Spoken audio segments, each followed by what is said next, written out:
Well, hello guys, it's been a little while since I made a video, but just, well, probably people don't want to hear my problems, but I'll tell you anyhow. Just everything's been kind of, not really been going too great. Um, Me and Trent, we went to, Roseburg, spent a couple of days over in Roseburg, and got the engine in there, and the engine, those 8430s, they run good, but, the clutch slips in it, long story short. We got to go back and pull the engine out. I used a special tool. The guy that was kindly enough to let me borrow his tool, that was clear last fall when I borrowed that tool and started on that project, and I got busy during the summer, and Don's way out of my area, so I took care of the, and I let Don know that. I said I got to take care of the guys in my area. I can't let the guys here go, because I mean they're the ones that feed me, and I'm sorry for that, but that's the way it is.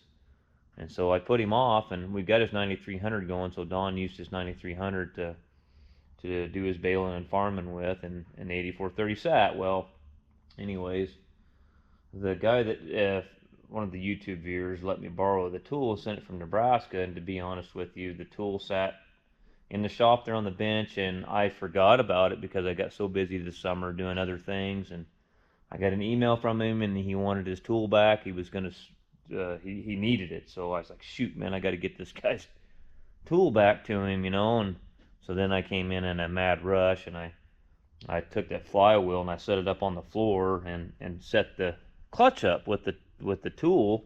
All it does is there's the clutch fingers. That clutch works backwards from a regular clutch. Like a truck on this clutch here, it takes spring pressure to apply the clutch, and it takes a throwout back bearing actually compresses the springs to release the clutch disc on a dual disc clutch in this truck. Well, that John Deere 8430 is completely backwards.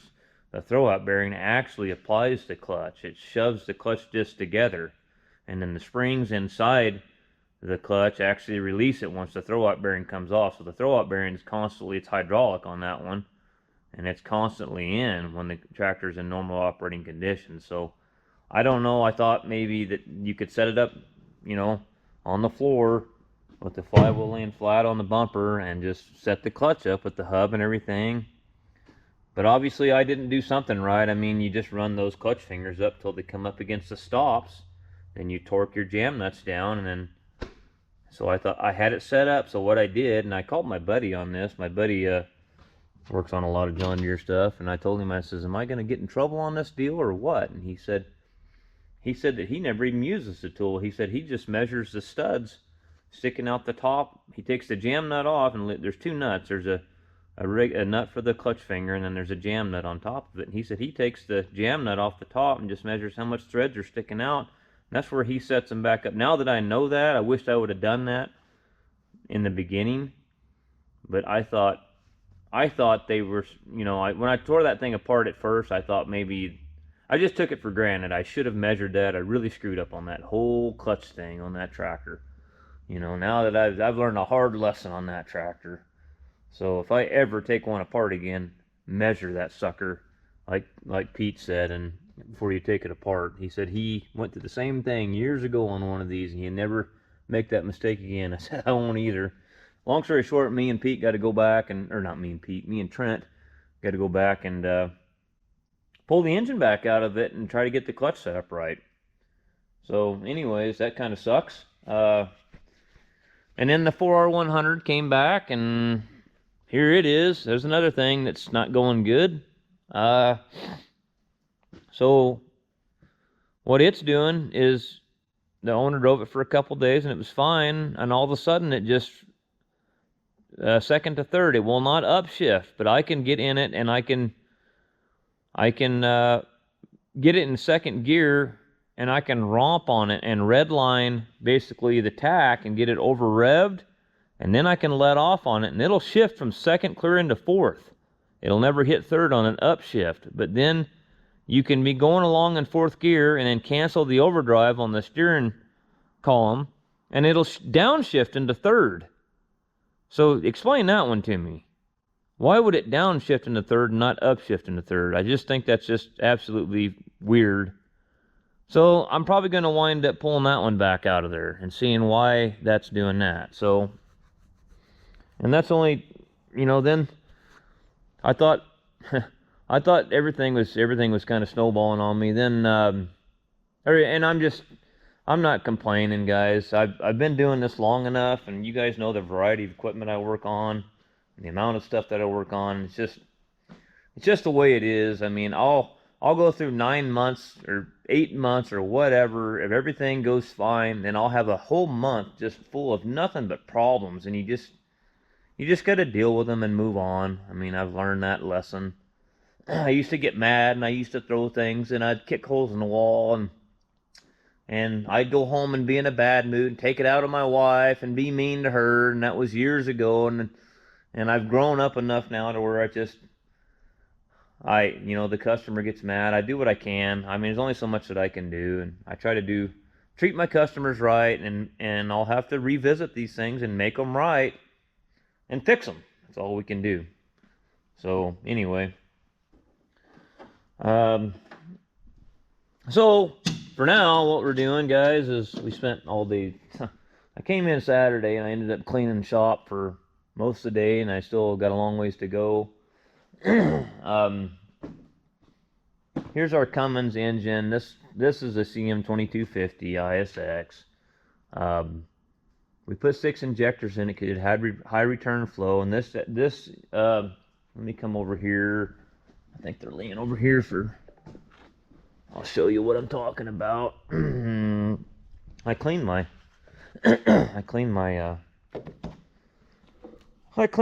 tool cart out so I can use it again. Now it's nice, and I took it out and actually steam cleaned it and everything. It's nice and clean now. I spent half the day doing that. But this truck here, these CM2250s, most of the 2350s that I've been around, the CM2350s were already updated and did not have. So he had the 559 code in this engine. 559 code is basically telling you that the fuel rail pressure, the demand's not meeting the actual, and or the actual is not meeting the demanded by the ECM. So you'll notice here, let me see if I can get it to slide out of here. It's not really wanting to do it, but you see the white plunger inside that. This one had the ceramic plungers. So me and the owner, we decided between the two of us, I said, you know, we did the injector return flow test and isolated down that most of his return flow was going, that's where his problem was. His 559 code was coming from his injectors. So then I said, I would really recommend, me, this is a CM2250, I would really recommend popping the top off that pump and looking those plungers over and see if it's got the ceramics or the metal ones, just to save yourself another rebuild. This engine was just in-framed by another shop in Reno or Vegas. And I said, you don't want to have one of these ceramic plungers fail and take your new engine out. So sure as heck, we pulled the top off the pump and it had ceramic plungers. So we put new cam followers in the pump, and we put new ceramic, we put the updated plungers in it. So that's done. It runs again. And he said, you know, let's just keep going. And this thing's got a really bad front structure leak. Front timing cover where it meets up to the block is leaking really bad. So we got the hood off of it Saturday. And then I got on my cleaning spree and just decided to keep cleaning instead of work on this, because I don't know, sometimes that happens here. It gets so messy that I just gotta clean up around here, which I got a long ways to go. Anyways, we're gonna start gutting this. We got all our parts here. We've got a new, I always try to get one of these new rubber plugs. These things are always leaking on these ISXs. This little rubber plug where you can stick your ratchet in here on the accessory drive, you know, to turn the engine over. That rubber plug gets really hard and brittle, and it'll leak out of there like crazy. And so I always try to change that. Don't even remember what the heck that's for. I guess I'll find out when I get there. I'm trying to remember. It's got to be for, what the heck is that for, actually? Oh, I think that's where the power steering pump, yeah, that's where the power steering pump mounts to the back of the air compressor. So we should have a common rail pump mounting gasket, and we should have an air compressor mounting gasket, and then we should have the little rubber seal that goes into the outer cover front main seal. Let's kind of double check that, make sure that's correct. That appears to be the one. And then we actually have the main gasket here. So anyway, we got to get the radiator, charge air cooler, condenser. Going to try to keep the condenser, the refrigerant in the system, and just lay the condenser aside is my hopes on that. And then we're going to start gutting the front end of this thing to get it apart to reseal the front structure. And then my hired hand, he's sick today, and Trent's got this thing called celiac disease, and it's where he can't have anything with any kind of gluten in it. Like bread with gluten in it, it'll really, I mean, it really screws him up. And I didn't realize, we went to Bernie to work on that dozer, and we went to the bowling alley in Bernie to get something to eat. And I didn't realize how sensitive that whole thing was with him. And anyway, he had told the guy there, the waiter there, that was taking our order, that he wanted a burger with no bun, you know. And well, the guy didn't listen to him or didn't hear him or something, and brought back a burger with a bun on it. Well, all Trent did was take the bun off the burger, off the meat, and just ate the meat. Well, just from that bread touching that meat, it made him sicker than hell. I mean, just made him absolutely sick. And so he messaged me this morning and said that he'd been puking since 4 a.m. and his celiac was acting up, so he won't be in today. So that's okay. I mean, I understand. So, and he's not the kind of guy that tries to milk stuff out. He's just not that way. So I know that kid there, he'll feel real bad about it and everything. So Trent won't be with us today. So it'll just be me yammering to you here on the video. Well, I guess I'll get my tools out. We'll start pulling stuff off. I guess the first thing is get this condenser laid over, pop it back over there on top out of the way, and then we're going to have to roll the engine around, put our timing wedge, and where's the valve cover at? I'm betting this is a 6-degree timing wedge. Where is that at? Right. Yeah, injection timing code 06. So these are single overhead cams on these 2250s, and 2350s are single overhead cams too. And you'll roll it around and put your timing wedge right in here, and you'll see the slot right here, and this cam will have a flat on it. And then down here you'll have to pull this plug out of the block here, which you can't see it. It's really hard to see even normally without a camera in your hand, but you'll pin the crank, and that'll get you timed. So anyway, let me get going. So we got the coolant drain. I had to jack this thing. This thing's got low pro 22.5s on it, so the front axle sits pretty low to the ground. Let's get this condenser off of here. Hey guys, so I'll leave the link in the description, but we've got some new things in our store, our online store. We had some different cups made, coffee cups and stuff like that, that were handmade by a person here locally in Klamath Falls, Oregon, and they do a really good job. They're really nice cups. So we really appreciate your guys' purchases and helping support the channel. And also there's hats and t-shirts and sweatshirts on there as well. So again, thank you very much. I'll leave a link in the description.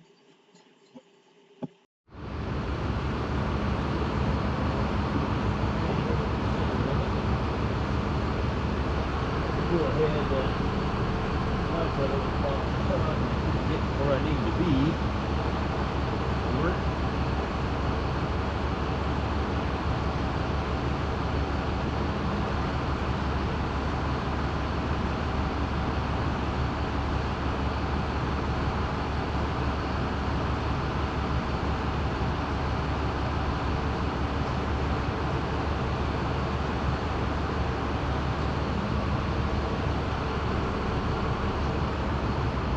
And another thing that happened, you know the guy with all the John Deeres, you guys have seen a million videos on 8200s, 8300Ts, 8320Ts, all the 9000 series, the 9320Ts, the 9620T, Guy's a 6715, 6125M. This guy's got a lot of equipment.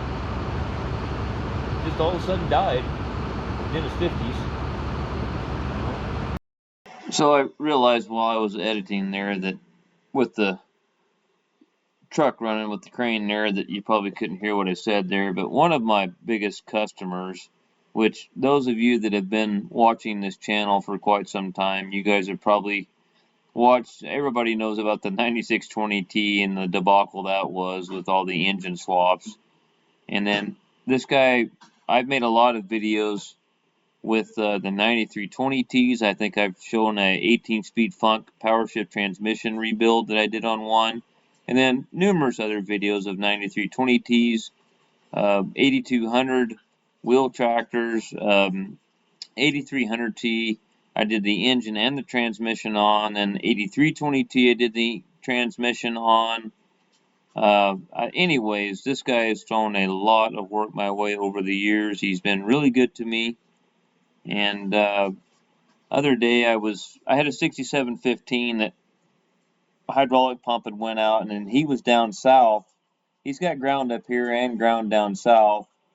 And I tried to get a hold of him the other day because I wanted to. We always communicated with each other really well about his equipment and what was going on, what I was working on, and the status of it. Anyways, I sent him a text message I left him a voicemail and then a text of what was going on with the 6715. Had a hydraulic pump failure. Anyways, he didn't get back to me, and then which is not like him. He usually is right on, Johnny on the spot and getting back to me. Anyways, a couple days later, I found out that he had asthma, and I guess he got COVID, and it killed him. So, anyways, it was kind of a shock to me because I always thought he was pretty healthy, and I didn't even know he had asthma really bad, but somebody told me he had asthma. But anyways, he passed away, so it kind of sucks. So I thought I'd let you know about that.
Okay, let's get this apparatus off of here. There isn't much holding it on there. I got one more bolt.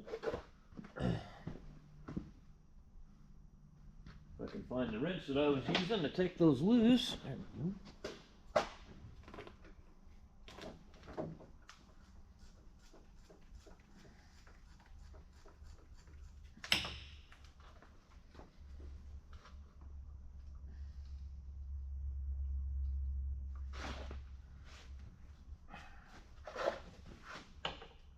Sometimes I wish you were double jointed, huh?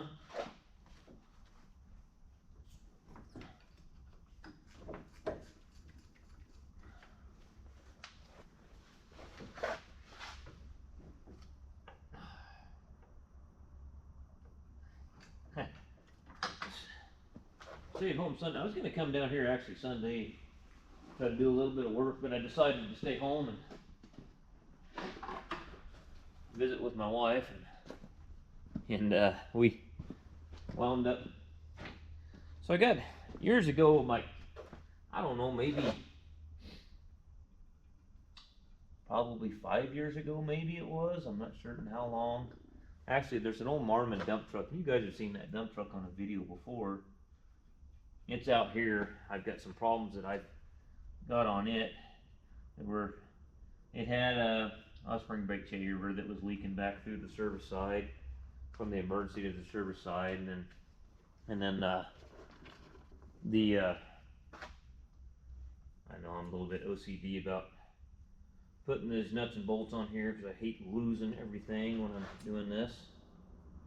So I just stick them back on there and just start them. That way they're all accounted for, and I'm not looking for nuts and bolts all day long because they're laying scattered everywhere. I've got enough stuff scattered around this place. It's enough of a mess. I try to make it as simple as possible when I go back together so where I can find everything. Anyway, on the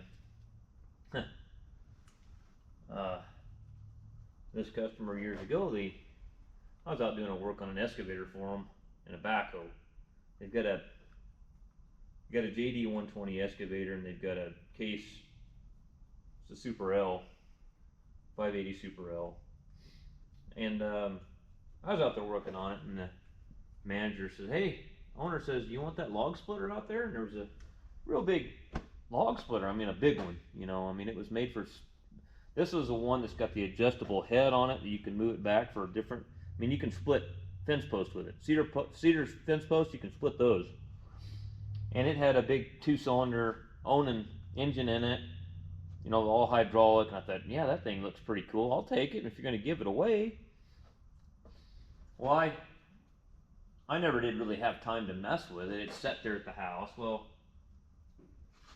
I decided yesterday to go out and start dinking around with that. And let's put these in here so we don't lose these. I know what'll happen. I'll hit the fender climbing around, and I'll knock them out of there, and they'll be on the ground, and I'll be looking for them, wasting time. So I'll just spend a little bit of time to put the bolts back in here. That way I know where in the hell they're at.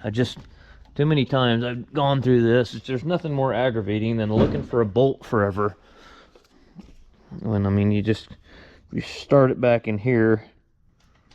You know what we're going to do on that? We're going to pull the AC compressor off anyway, so why fight that back in there for right now? Zip the compressor off there, get the serpentine bolt off. But anyway, on that log splitter. So, cleaned the carb out. I put a battery in it for the starter. I went and got a battery, and I got a toggle switch because the toggle switch was broke on it. That runs basically turns the primary side of the coil on. Puts on that engine, and so I went and got all that at Napa yesterday, and I went over there and I put that in there and cleaned the carb out, cleaned the fuel tank out. Had a bunch of them in setting for years, you know. And hold on, sometimes I gotta try to tell my story and then keep doing what I'm doing. I'm gonna get a 1/2-inch driver ratchet and get this off. I'm trying to remember, that's a 15, I think, on that. But anyway, could only get it to fire on one cylinder. Cylinder was kind of rusted up on the one cylinder. It looks like a little bit of water had got down intake or something on it, or the exhaust, and went through a valve and rusted one cylinder up. And I actually pulled the spark plug out of that one and got the WD-40 in there and got the cylinder freed up, because I actually couldn't get it to do a complete revolution by hand either. And I got it freed up and got it turning and tried to start it, and I could only get it to pop on one cylinder. Well, it kept blowing, like almost like it was blowing fuel back out of the... I had the air cleaner off, and it kept blowing fuel back out the butterflies on the carburetor.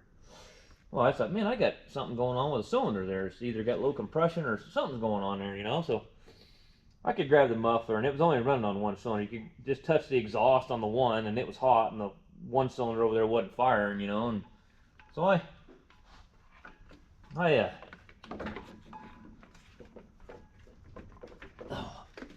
wound up. There was a little air box there, like a little cam follower box, and I pulled that off. Sure as hell, there's the cam follower, and there's the valve spring, and the valve stuck open on that one cylinder. So I pulled the spark plug back out, and I just kept running the engine over by hand and watch it open, and I could pop it back. Well, I finally just kept working it back and forth and working it back and forth, and it was just a little bit rusted on the valve stem. I got it freed up and put everything back together, and that thing fired right up. And I don't know, man, I split like, geez, that thing worked awesome. I split big rounds. I mean, great big rounds. I was splitting those things. It's kind of cool. It's got, at first I thought I got a real piece of shit, because it's got like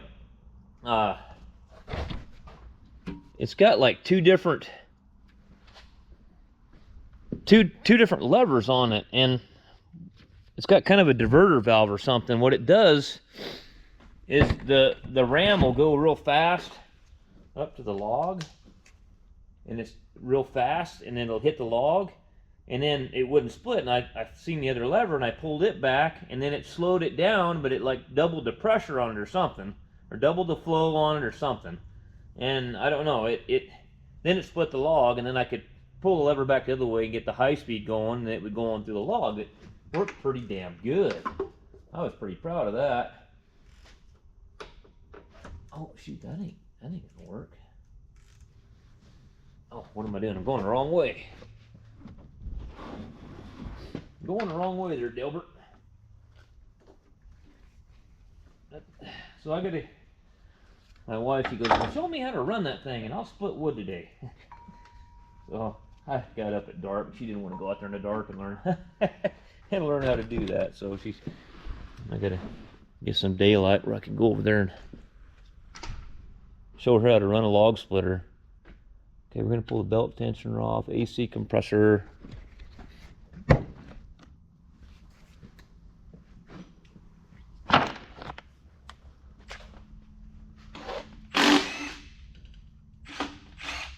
Guess it's probably a wise thing to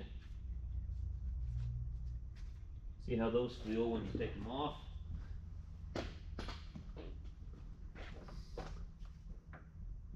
Okay, we're gonna pull the battery cables off. We gotta get the alternator swung off out of the way. So which probably needs to happen before anything, because the way the cables are routed over the top of the AC compressor. So let me do that right quick, guys. We gotta get the alternator off. Probably should have already done that. Disconnected those batteries. Power company's outside messing around with the wiring. I don't know, said they got to rewire something. I didn't know anything about it, and I heard guys talking out there, and I ran out there, and they were telling me they had to tear the wiring out. So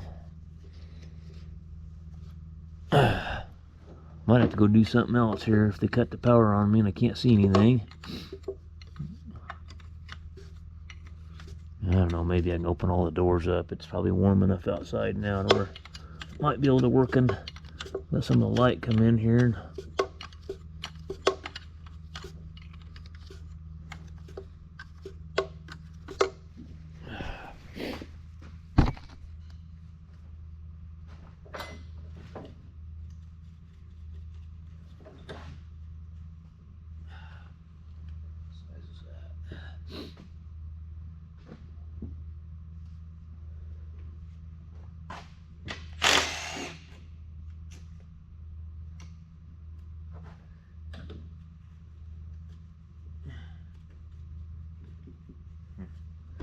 Well, that's not one to pop out of there.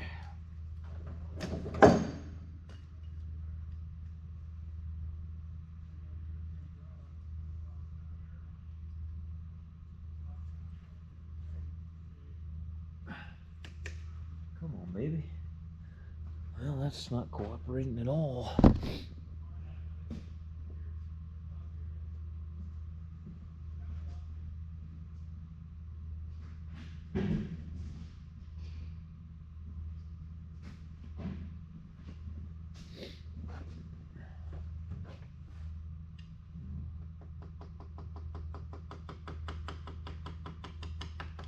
There it goes. Okay.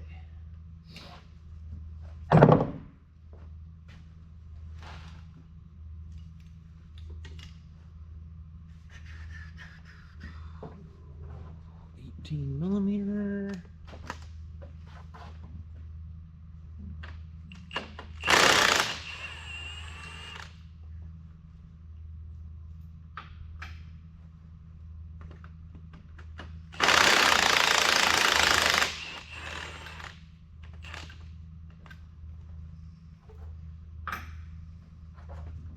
These things are so awkward to try to handle sometimes.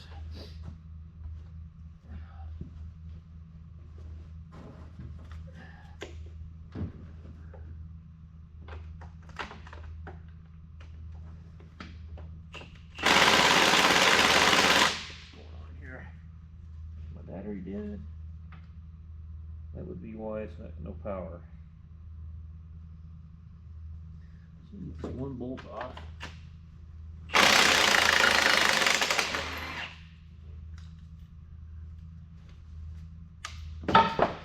Smooth, huh?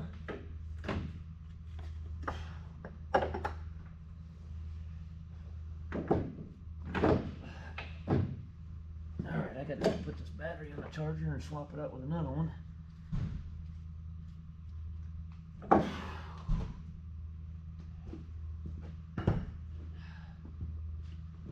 Okay, now find the bolt that I dropped and I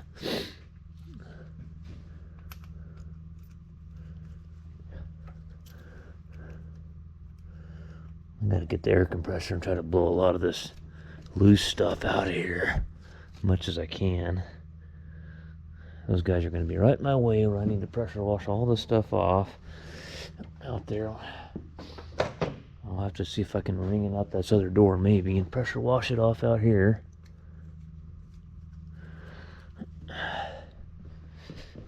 Oh, okay.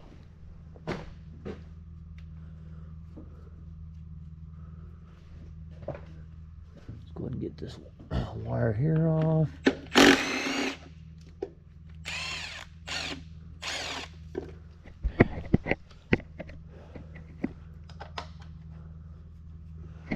Alright, we gotta get the crank damper off, but I gotta go get a battery.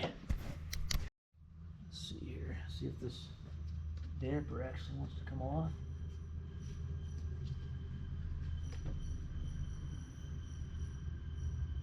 Not looking very good.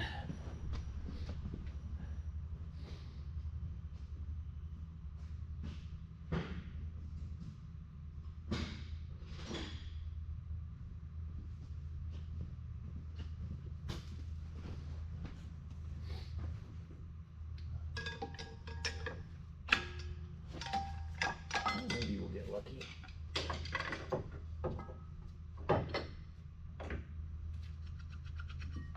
This one might come off, maybe.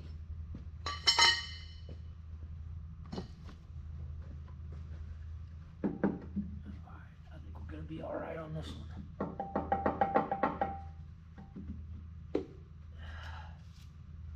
If I can get a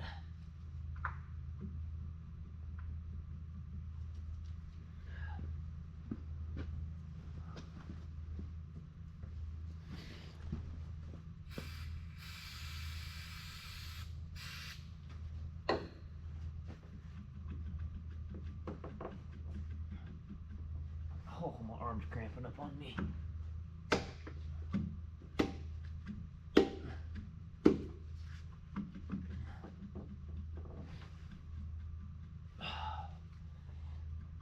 There we go. Clean that up was a memory cloth we can go back together.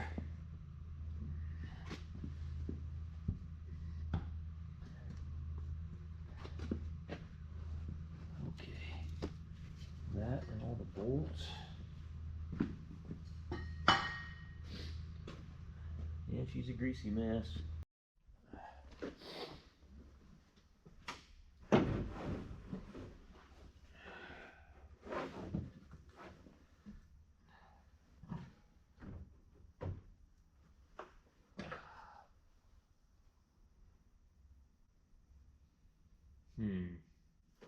How did I do that last time? I know what I did.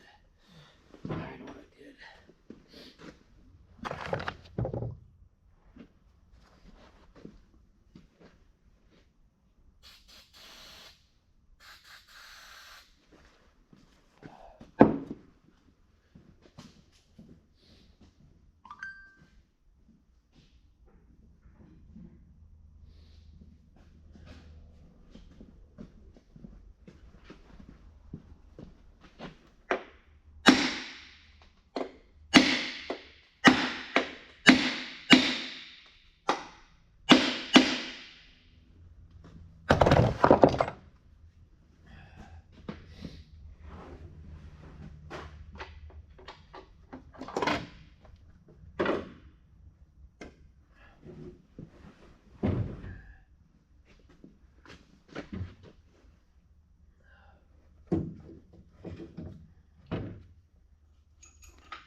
Okay, what I did there, guys, is I used to fight those like crazy until I got my head on my shoulders squared on there. But there's a couple bushings in there, just like an alternator, you know, that are in here, and they're up against that housing. So just take a hammer and just tap. You don't have to hit it very hard. This is aluminum, so you don't need to wail on it, and that'll push that bushing back out, and that'll slide out of there real easy. So that's just one way to do that. Okay, now we're up against this cover here, so I think what I need to do next is probably get the blower nozzle and let's clean some of this loose material. Get a screwdriver and a scraper and scrape some of this crap off. I just don't try to keep as much stuff out of the inside of the engine as I possibly can. Okay, got scissor gear unloaded. Let's see, adjustable idler.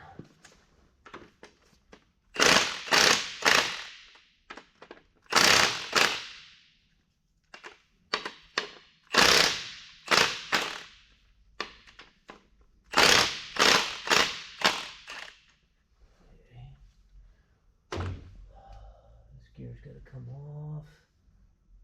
What is that? 13.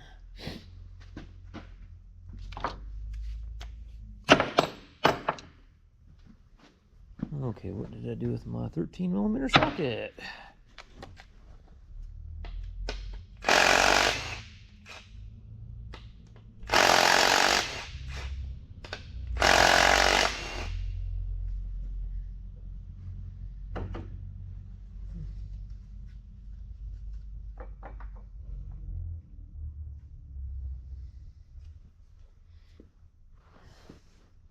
Let's lay this over here.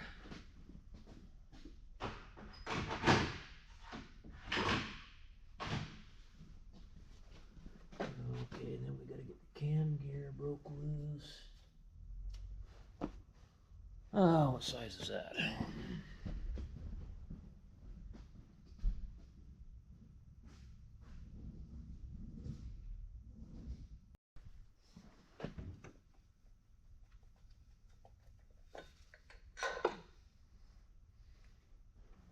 Okay.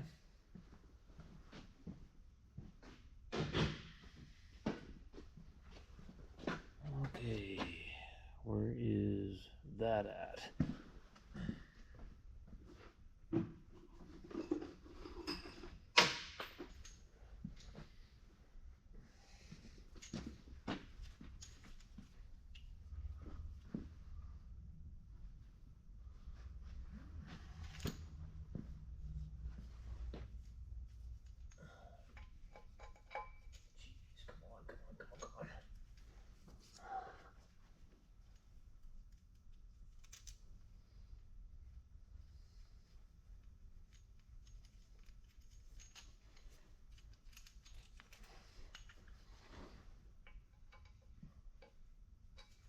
That's not it.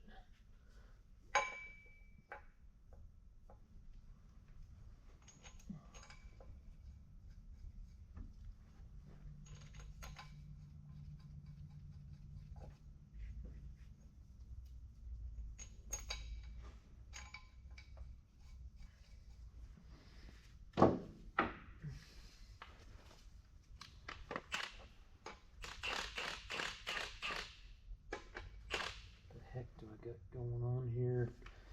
That's right, these are 19s.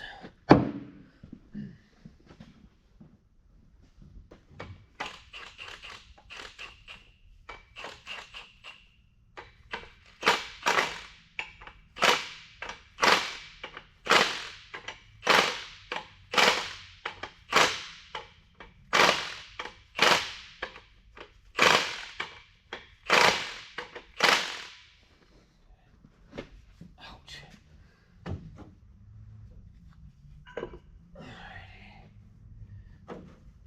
Tool back off there.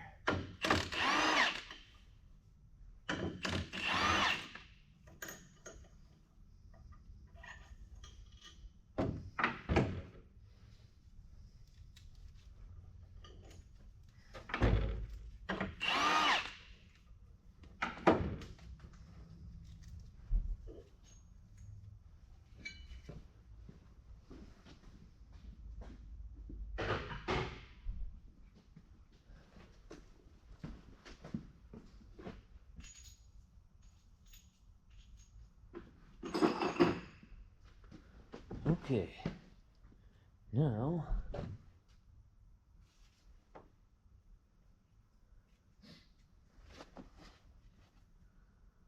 we gotta take all this crap off. Air compressor needs to come out the back.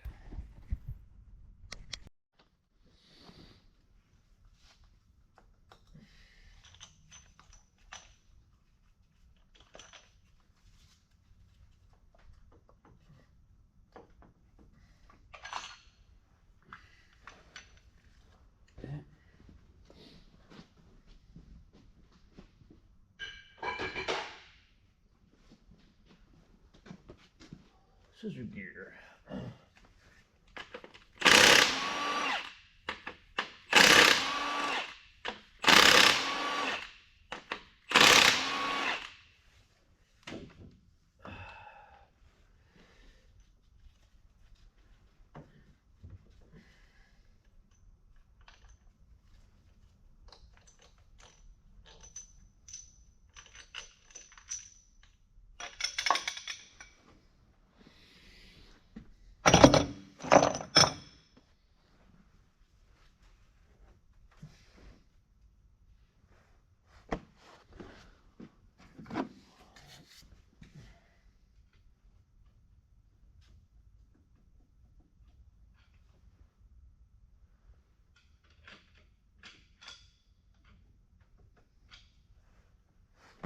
I remember how I did that last time.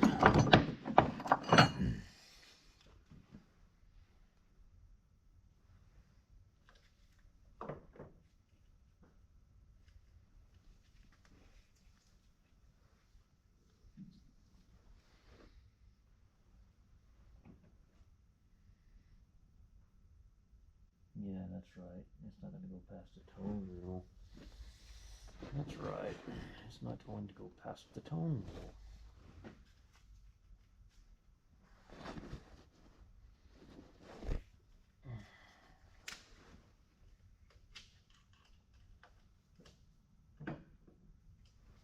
That's right, it'll come out of there. Alright, the hub comes off. Pull the hub out the center.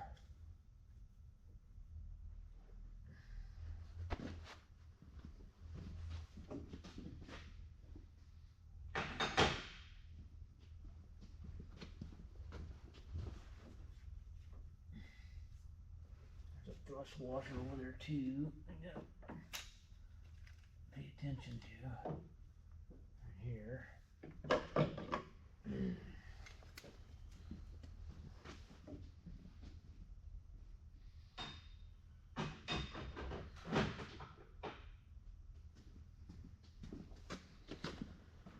me put the end plate back on it. Well, luckily that went on the plastic tool cart.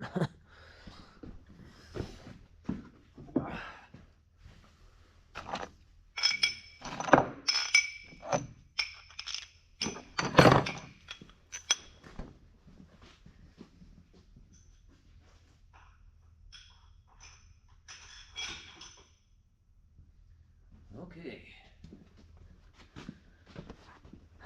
Alrighty.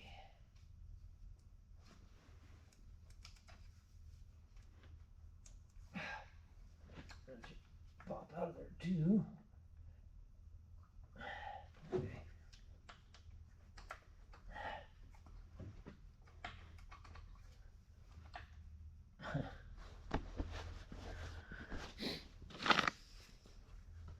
Let's see, can I get it in the center of it like this? And there we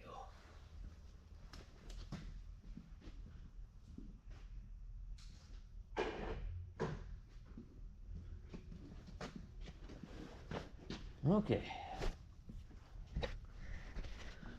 I'm gonna get these bolts all loose here. This is the special bolt.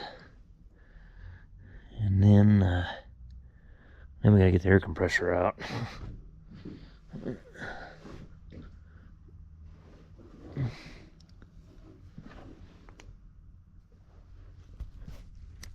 Well guys, I don't know. You guys that work on these a lot. I've worked on quite a few of these, and every time I do one of these front seals to get it out, you got to get the front seal off to get the front cover off most of the time. This is a special tool that I bought from Freedom Racing. It's an excellent tool, but I'm telling you, these front seals, they don't come out easy. They never do. So this is my second time around, you know, drilling all my holes, and it's already pulling my sheet metal screws out of the bottom again, I can tell.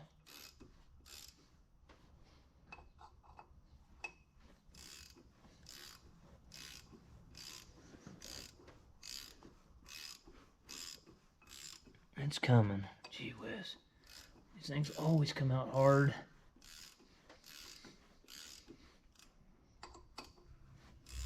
And you gotta really clean that crankshaft up really good when you go back together with it.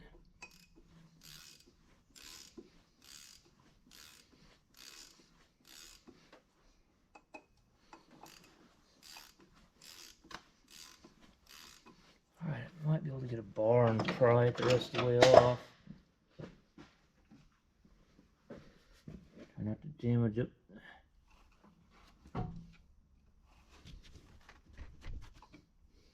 Yeah, let me take the tool off. I'm almost out of threads. I guess I can go all the way to the end of my threads, I guess, and then probably should have took some emery cloth to the nose of that crank and cleaned it before I did this. What I probably should have done. My own fault.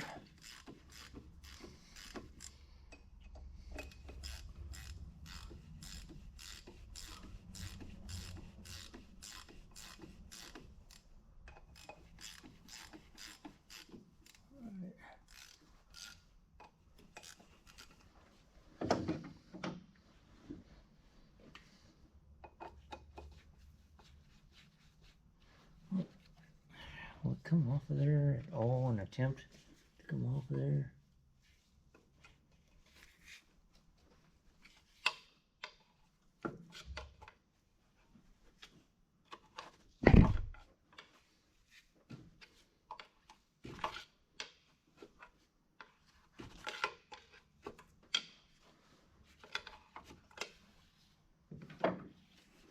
Oh, they're bare.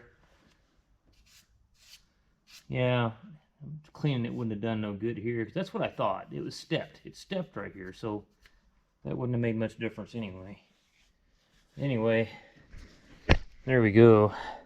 What you do is, there's a long bit that comes with this tool set. Ah, shoot, sorry about that. It's a really long bit that comes with this. You stick this guide, and make sure these pusher holes are lined up to where the bolts come in between the bolts for the crank here. So you put your guide in there, drill your holes. You know what I do is drill one, start a screw, drill another one, start a screw, and then I cinch it down. Then I drill the rest of my holes. So anyway, let me put this over here, my guide for this thing before I lose it. Okay. Should be pretty much loose now. I got the front crank shaft seal off of there. Did I forget a bolt somewhere?